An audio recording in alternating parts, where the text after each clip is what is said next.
and late. So They're clamoring.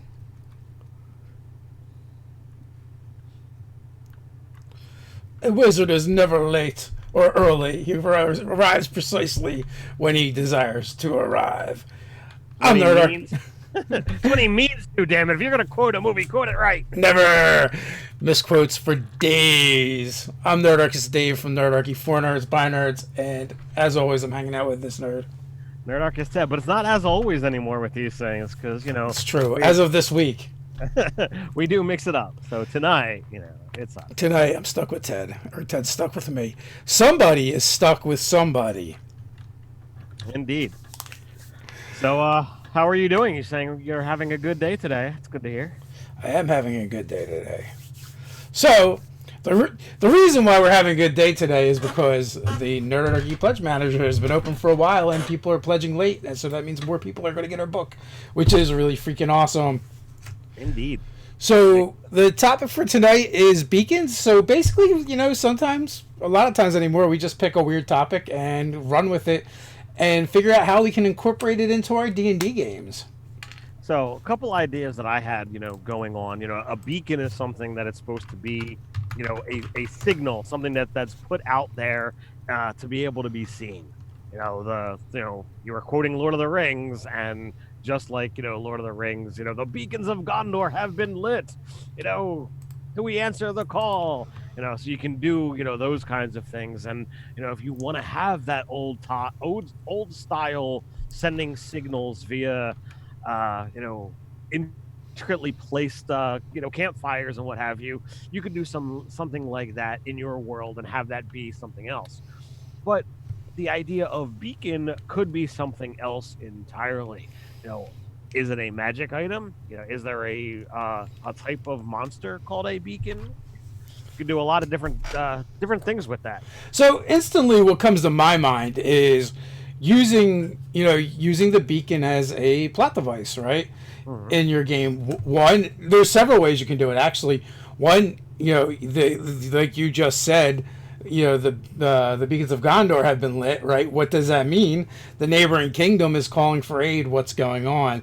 We need some brave adventurers to go figure that shit out, right? So right there, that's an instant adventure. Or what if you take it from the other side? What if you were the characters in that neighboring kingdom where there's a problem going on and you need assistance, and there is a warning system, a system of beacons that can be fired up in order to call your allies to your aid. That in itself could be the adventure, right? There's two different ways. And also, like, when I think of beacons, I also think very, like, sci-fi-ish. I know that's not really the origins, but just because of, how many Star Trek episodes is them, responding to a distress call or signal, Yeah. or any other science fiction for that matter, it's always a thing. So you could do something similar, but we don't have science, we don't have technology in our games, but what we do have is tons of magic.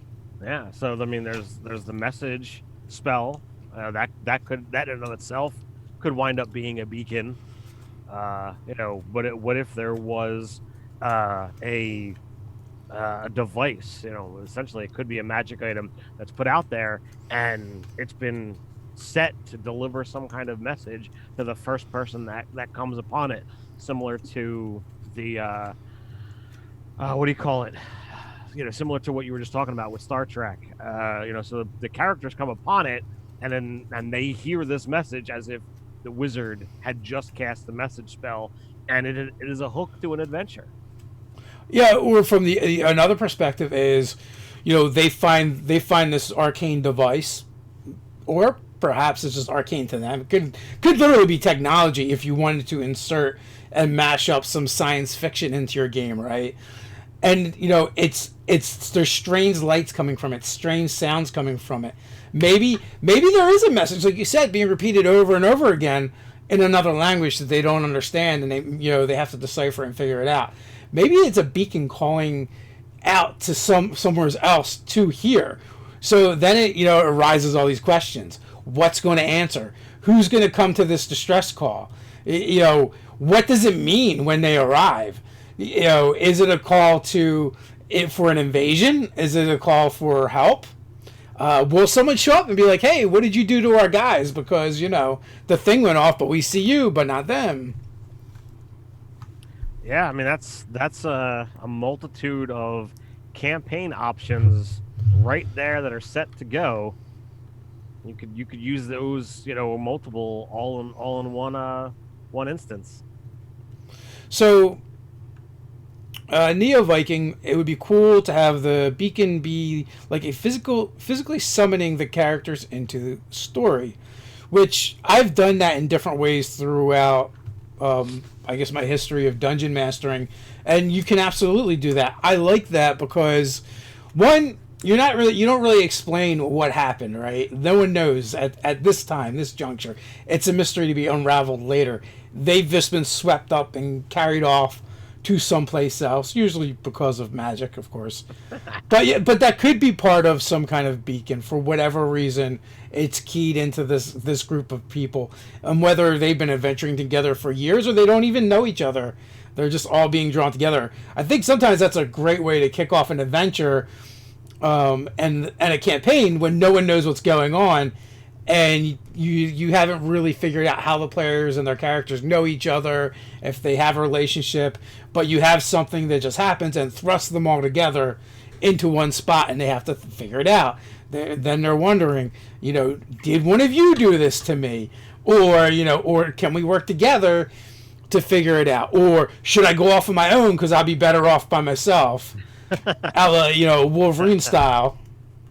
I do enjoy, that aspect of, thrusting the characters together when most, if not all of them, don't know each other, and you do have those decisions because you technically have the ability to put them all in one place, describe the scene, and, either sit down or sit back and allow the characters to describe themselves, interact with each other and try to figure out, what is going on. And I enjoy those moments to see what the players are, thinking of, or, what kind of lines they're putting together. And, I've done stuff like that where, I gave full agency to the players to say, all right, what were you doing beforehand? So then as the players get into that, some of them start trying to connect these lines. Well, that's similar to this, and this is similar to that. And I mean, it legitimately had nothing to do with any of those things because it was all, they created it on the fly without my input or my, my decision anywhere. But it's still fun to see those lines trying to be connected. So in the chat, they're trying to change it from beacon to bacon. Bacon. Well, in my kids' game, they have found a magical pig that if you cut off part of it and eat it, the part will grow back, and the pig is happy to provide food and sustenance to its friends. And the pig's name is Bacon. That is very that's kind of dark, really, if you think about it. So Hector King says, how about a beacon that draws upon an ancient pact?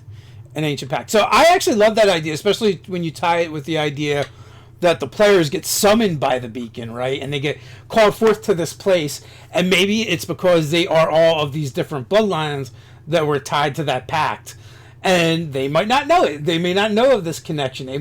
Maybe only one of the players knows, or some, or none.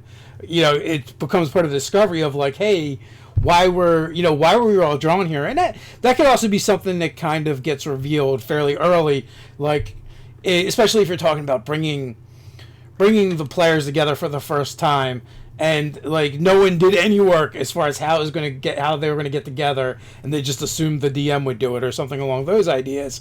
So they all get summoned by the spell, and whoever greets them or whatever greets them kind of informs them that you've all of this bloodline that has an ancient pact with this entity or this place or this treaty, whatever it happens to be. And that's why you've been called, and you're obligated to fulfill it, Well, whether they are or not, I don't know. Like that, you could allude to you have to do it, but really, there's nothing that says they have to do it. But this, the spell did the only thing it was going to do was bring them together, and you could see where it goes from there. Or you could be a little more heavy-handed with it and be like, no, you are actually all tied together, and fated in this particular way. I really do like that. That the bloodline has been tied to. So it's like, all right, your father, your grandfather, your great grandfather, what have you, has tied the bloodline by being a warlock, and uh, their requirement is that at some point in time in the future, the family line will be called upon, by this patron. I think that'd be a really great campaign, and it doesn't require anyone or everyone to be a warlock. It's legitimately just, hey, you have parentage, therefore this happens. There was a warlock in the woodpile somewhere. Whether you know it or not, there was. Good luck, have fun. Your great grandpappy or mammy has made a deal, and you were it. I I actually really like this idea, and think I might steal it for something at some point in time in the future. Welcome, Neo Viking. He says it's their first one here hanging out with us on the live chat. Well, we do them every Tuesday nights. Sometimes it's Ted and Doug, sometimes it's me and Doug, and sometimes it's both me and Ted. Which is a more recent switch up that we've been messing with. So we get a couple nights off now. Woohoo!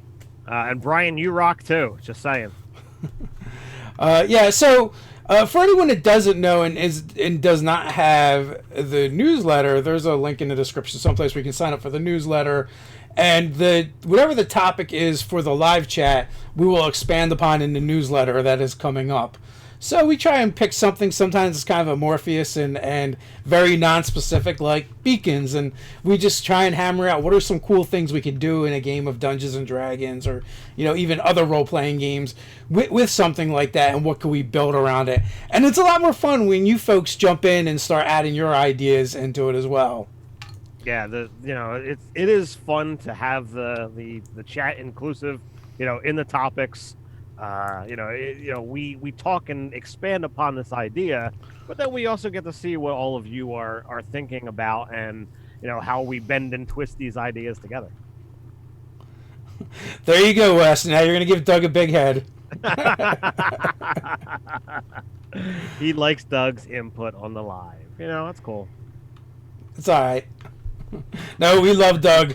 Well, much of what we could do would not be possible without Doug. He has been a great asset to the team. Indeed. Yes, Dream Syndicate Art Dawes, formerly known as the Nerdarchy Ryan. Morpheus, like the guy from Matrix. That's exactly it. No Jersey sarcasm there at all. None whatsoever. As always, you feel free to ask your questions.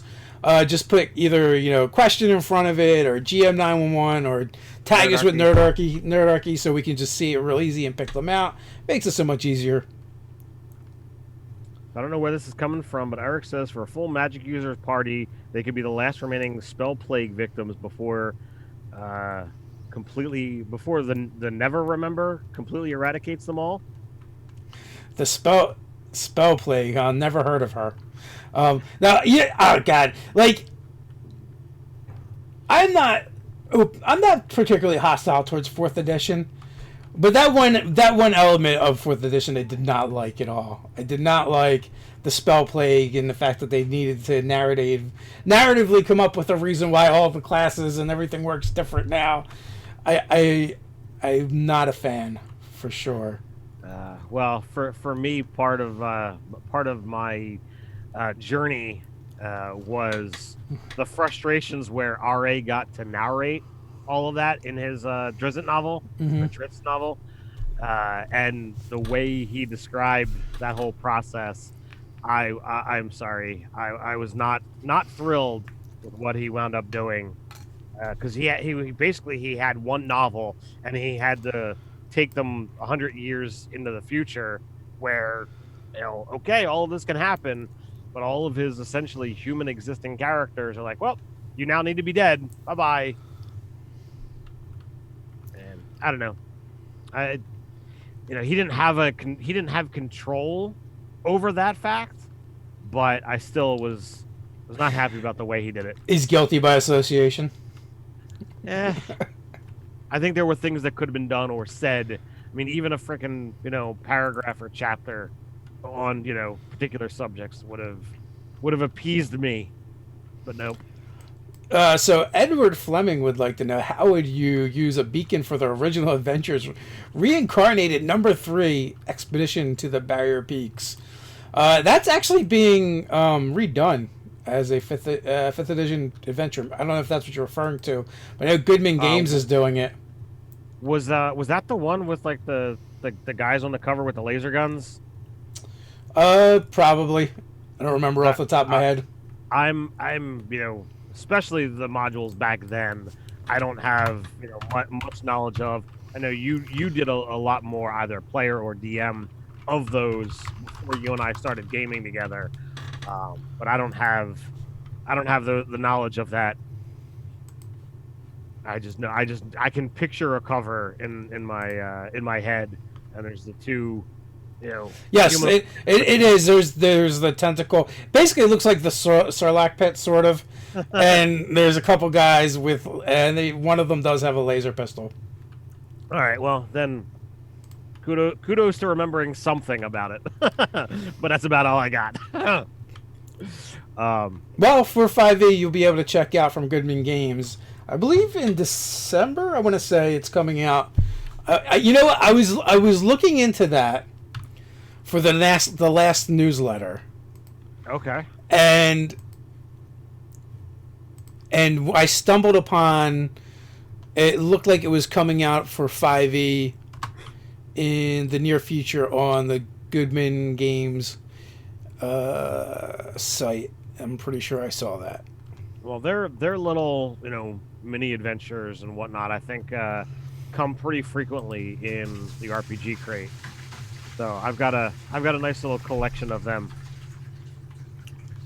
So people will be able to explore those all over again. And then, and again, then this topic might fall right into that, because if you run that adventure, but you don't want to be done with it, you could absolutely do something with a beacon and decide, what is it calling? Is it calling mind flares? Is it calling something from the far realm? Or, maybe some other, the star spawned. I know Doug is very enamored with that particular monster, or something of your own creation. So that would definitely be a thing. You almost use that adventure like a prelude to what's going to happen. All right, so Taurus wants to know, why are Gorgons in D&D a bull and not what Medusa is like in mythology? And can you replace Gorgons with more humanoid creatures? At your game, you can do whatever you like. No, they can't. It's impossible. In my opinion, visual representation is practically meaningless. You can make any kind of change that you want visually, and it's not going to impact the game at all. So. Yeah, they're both. I'm fairly, they're both from mythology. I don't actually know why we have one that is a bull and one that is the Medusa Gorgon. To be honest with you, I mean, just to be different, I guess. No, I don't think so. They're both from I'm pretty sure they're both from mythology. I mean, I know obviously the Medusa is. And it's also called the Gorgon. And most of the early stuff from D&D was stolen from mythology. If you Google it, there is a thing that asks, why is the Gorgon a metal bull in D&D? Whether they answer the question or not, I do not know. What is the Gorgon supposed to be? Medusa. Oh, they're one and the same? Medusa is the Gorgon. I mean, even if you watched like Clash of the Titans, They say as much as well. Okay. Well, it's been a long time since I've watched Clash of the Titans. But that being said, I really do like the Metal Bull one, and I definitely did my own spin where I turned it into a humanoid monster at some point. So it was basically like essentially a minotaur, but with the iron scales of the Gorgon and petrifying breath weapon. Yeah. You've also done the Gorgon as a goat as well. That was just a reskin though. Yeah, but I mean, it was like a spirit quest that we were on, and I find it also very fitting that Taurus would ask that question. Yeah, I was gonna point that part out as well. It's pretty amusing. Like he's got a problem with someone named Taurus having something be a bull. So Edward also said bring something from Starfinder, and talking about what the beacon would summon from the barrier peaks. Yeah. So, but my mind instantly, I don't know why, I changed Starfinder to Star Frontiers, and I'm like, I just don't think those stats are going to match up. Well, I think that even if you brought something from Starfinder over, those stats aren't gonna match up as well. There's still gonna need to be some tweaking. Yeah, ever so slightly, or the players should just deal with plus 20s and 30s. What do you mean he's got an armor class of 31? Is that a problem? Yeah, suck it up. So Ted, what is that over your shoulder? You mean this lovely thing over here? Well, you've shared it out on social media, but this is our silver play button. It's all shiny. It is shiny. You can't see anything but shine, except for that you tilt it a certain way.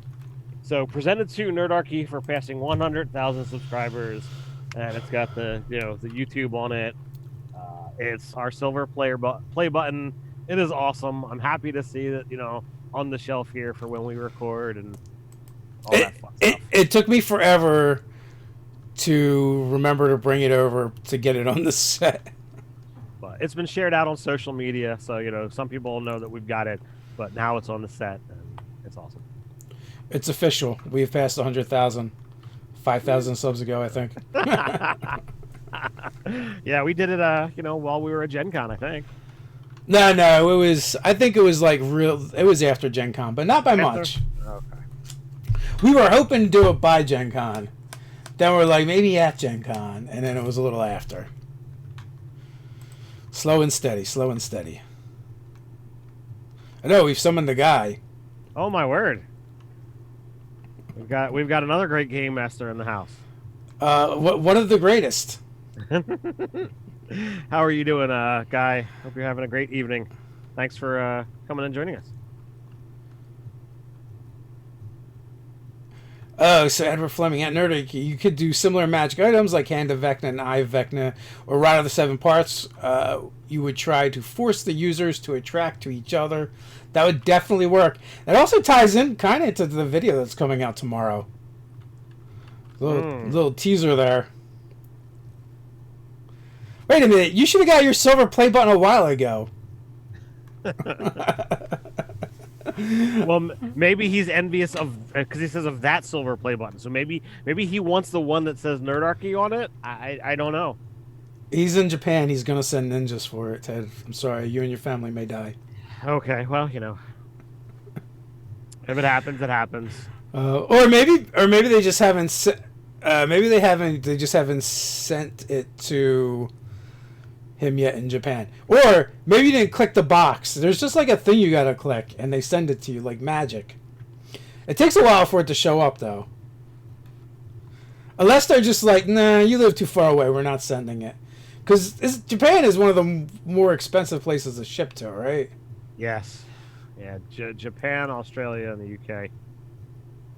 Oh, he says it's in the mail. Because, like, you're like 30, 40, or 50,000 subscribers past that 100,000. So you hit it a while ago. Should be there already. I'm going to lodge and file a formal complaint. And I'm also going to write a strongly worded letter to my congressman. So Guy says, I want the Nerdarchy button. It's the ultimate shiny. You just collect them like like treasure, like in a dragon sword. Now I'm thinking about a monster built from play buttons. They'd be like scales. Shiny scales. No, we're not going to do what some people do, where they try to destroy theirs and film it. Mel, in the formerly known as Nerdarchy, Ryan suggested melting it down into a set of dice. No, I do not have as much smelting technology and knowledge as I would like. I feel like if I tried that, I would just probably set myself on fire. You would set yourself on fire? Probably end up setting myself on fire. I think of all of us that have been part of Nerdarchy, I think Nate has the most amount of knowledge in that regards. Smelting? Yes. He has done, he has cast aluminum. I don't know exactly what this thing is made of, but So, all right, we've got a question. How do you feel about forcing PCs into an event by lowering stats by some magic or general force? My players hate going to things in a timely manner. Forcing players to do anything is challenging, and it is a way that's going to cause them to not want you to DM anymore. But if you give enough incentive to do it, or enough penalties for not doing it, by them making the choice of whether they do it or not, it is still their call. But to say, well, I'm going to lower your stats until you do this, that can come across pretty darn harsh. It's a little heavy-handed. The carrot is often better than the stick, especially if you can make it things that they're interested in doing and wanting. Anytime you do something punitive in the game to the characters, it really should be prompted by their actions, more so than just because you decided you thought it would be a cool thing to do. Because more often than not, the players are not going to appreciate that. Good thought. Oh, go ahead. That being said, like, if you do go that route, you should really give them something really cool or compensate them really well in the end to make it have been worthwhile. But again, it's still very heavy-handed. Go ahead, Ted. So I was going to say, if you want them, to do something, and it has to do with the bad guy, that then all right, make it be known. Have the evil wizard, taunt and flaunt his power. Oh, I'm going to slay the princess in 3 days. You have that amount of time to find me and rescue her, or bad things will happen. And if they choose not, well, the princess is killed. The princess is, magically controlled and now marries the evil wizard. Any number of, dire circumstances that could befall, them. And when it comes known to the general populace, the king, the royal vizier, whoever, the players are going to be like, well, you need to be out. You can't be in this kingdom. You were aware that you had so much time and you chose to squander it drinking in the tavern, or, going off on some other quest. No, you are not allowed in this kingdom, or worse yet, we're going to run you out and, whatever. If you offer up consequences for the actions, and it shows in game and role playing and what have you, hopefully the players will begin to learn. Hopefully. So, kind of a follow-up. They wanted time-specific events made, and I made the campaign, and then they kind of ignored them now. That sounds like an out-of-game conversation, where you just basically go, hey, I thought you guys wanted this, but you guys are doing that. What's up? And take it from there. Maybe they don't perceive the necessity of getting things done in a timely manner. Like, what incentives are there? What's going on in the game that would make them think, oh, this has to be done right away? Or what's going on where they think, we can let this go another week or a year or whatever. I mean, yeah, it's going to take that ore cord a while to get here. It's not a big deal. We got time. What is it that they're doing instead of? Yeah. That's the that's the story. So Joe's got more. So that's a question of: do you think utility items like bag of holding are easy mode for players? Should we make them more valuable or harder to acquire? So there's a couple different avenues to look at. Number one, you're the DM. If you if you want them to be harder to acquire, they are. If you're running a game where everything in the DMG has a price, and there are magic item shops, and everything is available, then all right, that's one style of DMing. In our games, we typically don't have magic items for sale regularly. That's not something that we typically offer. In my opinion, yes, I don't like to give out bags of holding super early. I want them to have to kind of strain, but I also don't seriously hamper down on encumbrance either. So it's kind of a mixed bag, if you get what I'm saying. Yeah, basically you said what I would have said. It's like, if they had them, like, how did they get into the game? Yes, it does make it very easy when players have bag of holding and they no longer have to worry about keeping an inventory. You go to video game mode anytime, you get a bag of holding, portable hole, Heward's handy haversack. Any of those things make things very, very easy. And 5e is very forgiving. Is a very forgiving system as well. There's a lot of spells and things in the game that just make it easier. Where things that used to be a lot more challenging in previous editions don't really exist anymore, because you can just use a ritual spell and forego it completely. Edward, so is there a way to use Glyph of Warding spell as a beacon? Yes, absolutely. The simple fact that it's there until it's triggered, and that you can put any spell into a Glyph of Warding, that is a spell of that spell level, equal to that spell level. So if you cast it as a 9th level spell, up to 9th level spells can be in there.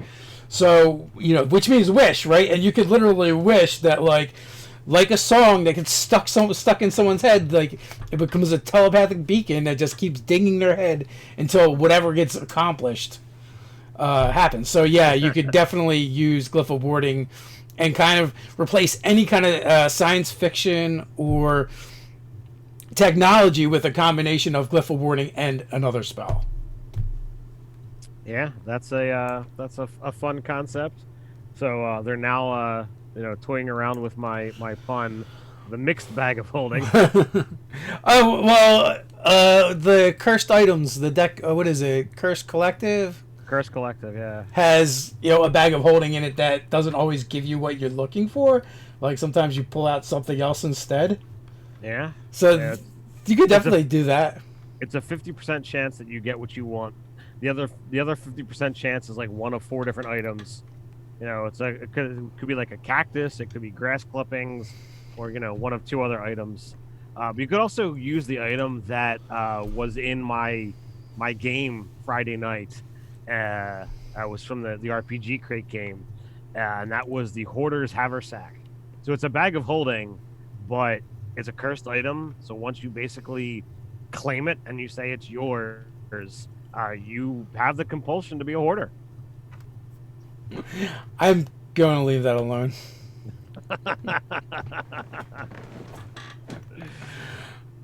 But it is apropos that you said that. Maybe we should talk about bloodline curses. I don't know. Maybe. Someone said the light spell would make a better beacon. How about continual flame? Boom. Continual flame definitely surpasses the light spell. It does, and if you were to tie that with Glyph of Warding, triggering the glyph would then trigger the spell, and then it would just be lit. Although I guess then someone would have to figure out how to turn it off. Be like, the problem's done. We solved this a while ago. Why is this thing still on? You're like, maybe. No. Ah, What are you gonna do? What are you gonna do? I don't know. As long So, as those objects, Wes, don't get moved more than 10 feet. Because we were thinking of all kinds of like fun things to do with glyph of warding, but the problem is you cannot move it. right. Which there's a reason for that because we used to use the heck out of it in previous editions. My favorite use for glyph of warding was putting it on the head of a hammer. I do remember that one. Becoming single-use magic, or on coins and using them like coal traps. There was definitely a lot of fun uses for them.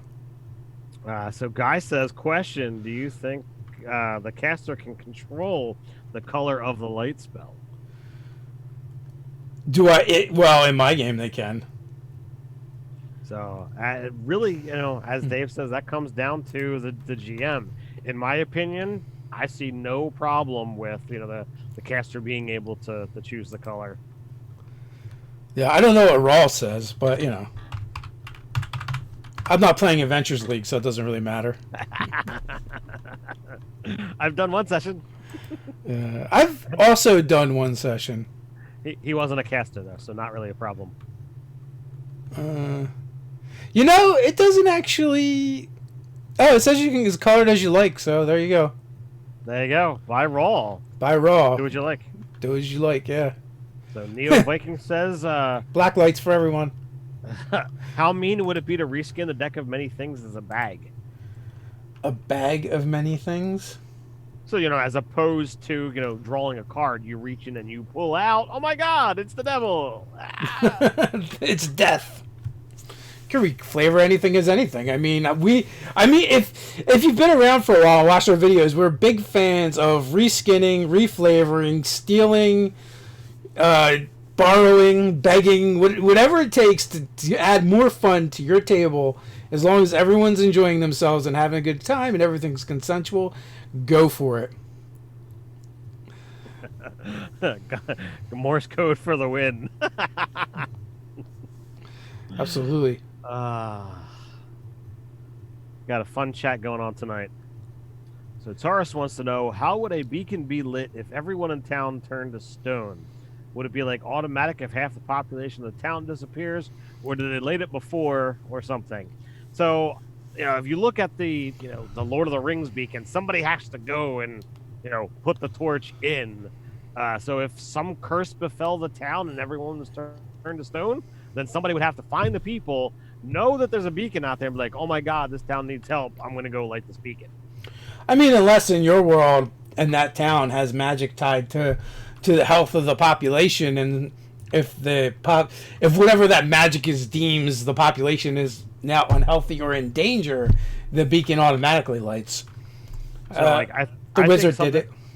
I think something like that would, would be apropos for something where there's like more divine or angelic presence.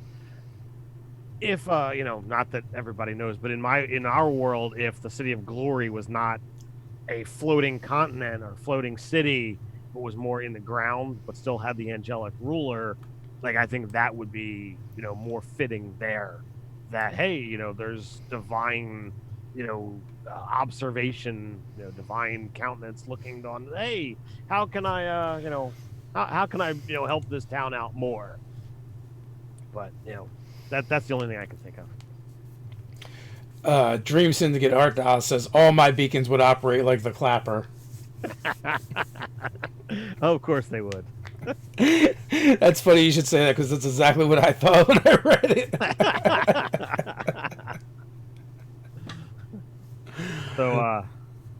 So now we now have the deck of many pants and the drawer of many clothes.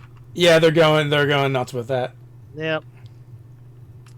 It's the sleeping bag of many things. It's all been reflavored. The sleeping bag of many things has got to be a cursed item. Oh, I have to make that now. Well, note to self: do not pick up any strange new bedrolls. So thank you, Brian. You have just made a new magic item for me. Thank you for naming it. Woe to the player that finds it. Whoa. So we got an at Nerdarchy and question all in one from Edward. Does the caster control the shape of the light spell, making it grail shape? Oh God! You actually just I cast. seek the grail. You actually just cast it on an object, so I mean, you could cast it on a grail. You could. So do we know if we're going to Gen Con next year? We have not decided yet.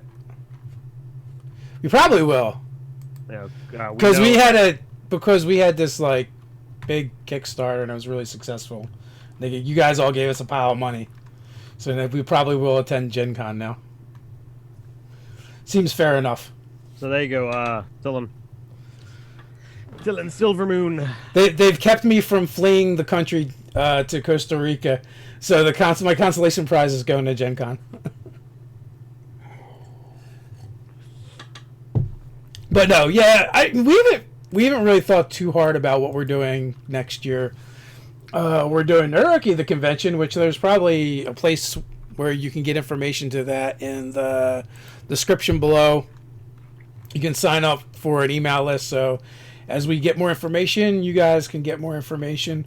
But we're definitely doing that Halloween weekend in 2020, so we know we'll be there. I think we were invited to a con, but I haven't heard anything more about that. MazurCon, I think it's called something like that. MizCon, maybe it's MizCon. So we might find ourselves going to that one. Gen Con, probably we're going to be in a castle. I think the real problem is Ted's going to run out of vacation days. Yeah, it's going to be difficult. He's going to need. We've got the perfect spell for this, or do you prefer we use a monster solution? Your choice. If you're talking about cloning, you're gonna clone me. We can either go clone or we can find a doppelganger. How about we clone? And I don't think the doppelganger is gonna quite work unless I can, train the doppelganger. Oh, maybe a simulacrum, because I think if we clone you, we have to kill you for you to use the clone. Oh, that's true. Yeah, simulacrum. That's the way to go. Just be careful. It's only gonna have half my hit points. Oh. Doug says that'll be a busy few months. Gen Con, D&D in a castle, Nerdarchy the convention all in a row. Yeah, that might be brutal. And yes, Edward, I am drinking Mountain Dew.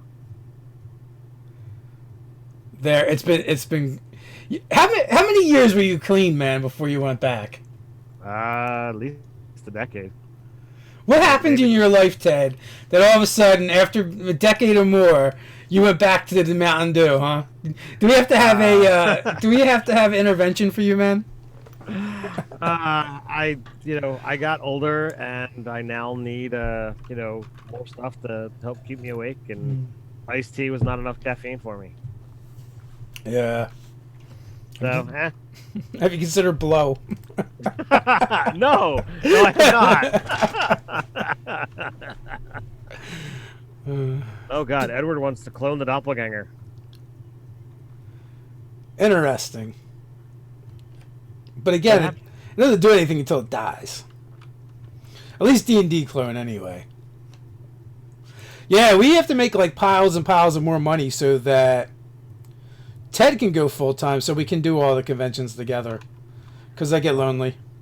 Because if that happens, then I can be like, oh, I can plan to go do the other conventions that I want and not have to feel as bad about or feel bad about missing out on work, because there's stuff that is on my radar that's not on yours. So yeah, I know what's on your radar. Well, there's people that I game with in the Dawnbringers game that typically go to AtCon, and I know that that wouldn't be a bad idea for you either, considering it's put on by the Kearneys. But I also want to go to ReaperCon in Texas. So I'm those are the two that are highest on my radar that I want to do. But there's definitely others that are out there. Seeing some of the other PAXs or some of the more crafty ones. So What's it? North Texas RPG Con. That's supposed to be a good one. It's kind of small. A lot of people told me about that one. There's just like way too much stuff out there. Yeah, there's a lot. But Oh, speaking of which, I'll be at Gamehole Con tomorrow. weekend. Tomorrow. Tomorrow I fly out to Madison, Wisconsin. I've seen pictures. It's like snowing and stuff. I'm like, do I gotta bring boots? Do I like? I don't have very good, comfortable boots. Do I gotta bring a snowsuit? What do I gotta do? So that's happening tomorrow. I'm flying out there, and then PAX Unplugged's coming up. PAX Unplugged, first weekend in December, I think. It is the first weekend in December, so that's also a thing. So they're the next two places that you're going to be able to find us at. I want to make it out to GaryCon too. GaryCon is there. At some point in time, I should check out Origins, Gamehole Con, which haven't been to either of them yet. So, well, I've been to one. I'm going to tick off the next one. Yeah. So what is it? I don't know if Unplugged starts the 5th or the 6th. I don't know if it's the Friday or the Thursday. I believe PAX Unplugged is only Thursday, Friday. Sorry, it's only Friday, Saturday, Sunday. Thursdays, I believe, is just for setup. Okay, then the 6th is when that kicks off. Because your sister is getting her other bionic hip in that Monday. Oh, fun! Beforehand, so fun is correct. My sister becoming more of a cyborg. Yeah. David says it isn't snowing in Madison. It's just really cold. I thought I saw pictures of snow. And when I checked the weather, there was also the possibility of snow too. I actually don't mind snow, but it's better when I don't have to go anywheres. And I don't want it to mess with my flights or anything, because that would be just annoying. Yes, I have, Edward. Have you given any magic items that were beacons to monsters, like increases the chance of encounters? I ran a one-shot, and I just wanted to use bullays, because I like them. And so I had these bullies, they were like, kept showing, the bullays, they kept showing up and attacking caravans.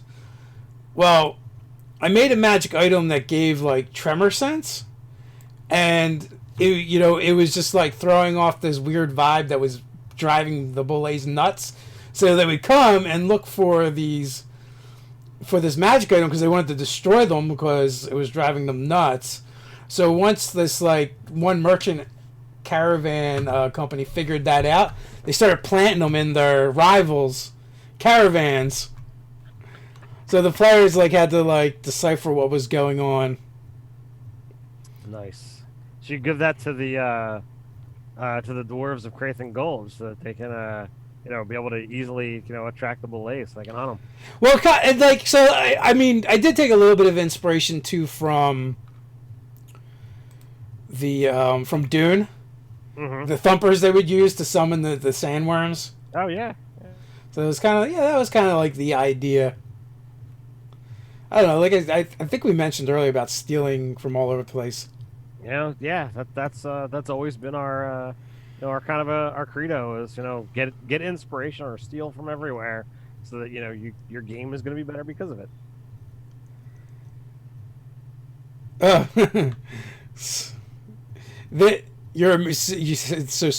Neon Viking is a minute behind the stream. I guess there's a delay. Usually. But I would think like everyone would be delayed together. But I guess it depends on how your internet is as well. Maybe he kind of slid it back by accident, at the beginning. Oh yeah, maybe.